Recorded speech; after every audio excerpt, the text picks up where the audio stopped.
വിവാഹ തട്ടിപ്പിലൂടെ തിരുവനന്തപുരം ആര്യനാട് പഞ്ചായത്ത് അംഗത്തിന് നഷ്ടമായത് 7.5 ലക്ഷം രൂപയെന്ന് എഫ്ഐആർ. വിവാഹ ഒരുക്കങ്ങൾ നടത്തിയതിനെ തുടർന്നാണ് പണം നഷ്ടമായത്. കേസിലെ പ്രതിയായ എറണാകുളം കാഞ്ഞിരമറ്റം സ്വദേശി രേഷ്മയ്ക്കായി സ്വർണവും വിവാഹ വസ്ത്രങ്ങളും ഇയാൾ വാങ്ങിയിരുന്നു. ഉമേഷ് ബാലകൃഷ്ണൻ വിശദാംശങ്ങളുമായി. ഉമേഷ്, ഇതുതന്നെയായിരുന്നു ഇവർ സ്ഥിരമായി ചെയ്തിരുന്ന തട്ടിപ്പ്. ഇങ്ങനെ സ്വർണം വാങ്ങുന്നു, അത് കൈക്കലാക്കിയതിനു ശേഷം മുങ്ങും, അടുത്ത വിവാഹം കഴിക്കുക. ഇപ്പോൾ ഇതിൽ ഇരയായ ഏറ്റവും ഒടുവിലത്തെ ആൾക്ക് എത്ര ലക്ഷത്തിന് നഷ്ടമുണ്ടായി എന്നതാണ് പോലീസ് പറയുന്നത്?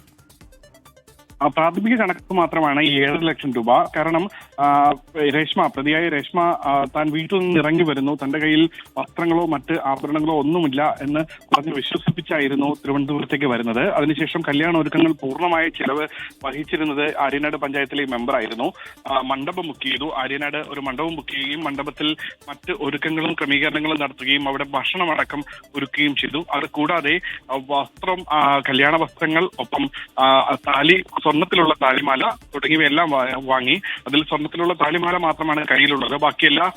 ബാക്കിയെല്ലാം വഴിച്ചിലവായി തന്നെ പോവുകയാണ്. എന്തായാലും 7.5 ലക്ഷം രൂപയാണ് പ്രാഥമികമായി കണക്കാക്കിയിരിക്കുന്നത്. എഫ്ഐആറിലാണ് ഇക്കാര്യമുള്ളത്. അതേസമയം പ്രതിയെ കഴിഞ്ഞ ദിവസം കോടതി റിമാൻഡ് ചെയ്തിരുന്നു. ശരി. വിവാഹ തട്ടിപ്പ് നടത്തിയ രേഷ്മ, അതിനിരയായ ഏറ്റവും ഒടുവിലത്തെ ആൾ ആര്യനാട് പഞ്ചായത്ത് അംഗം, അദ്ദേഹത്തിന് 7.5 ലക്ഷത്തിന്റെ നഷ്ടമുണ്ടായെന്ന് പ്രാഥമിക കണക്കിപ്പോൾ എഫ്ഐആറിൽ പോലീസ് നൽകിയിരിക്കുന്നു.